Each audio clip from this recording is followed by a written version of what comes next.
si myslíte, že obhliadka v daždi nie je priam ideálna, ale naopak, vidíte, že strecha je tesná, nikde nie je prievan a dobre sa kúri.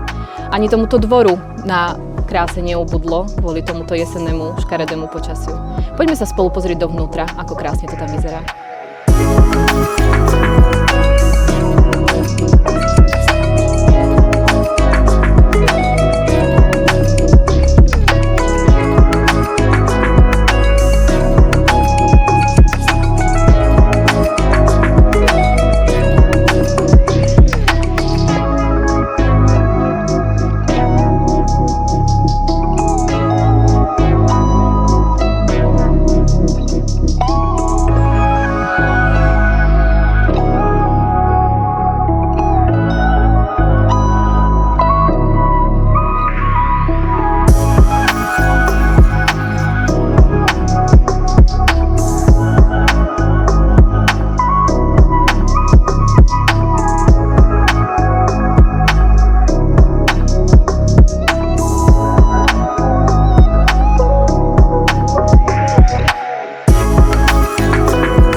Nie je to úžasné vychutnať si kávu pri takomto krbe a ohni?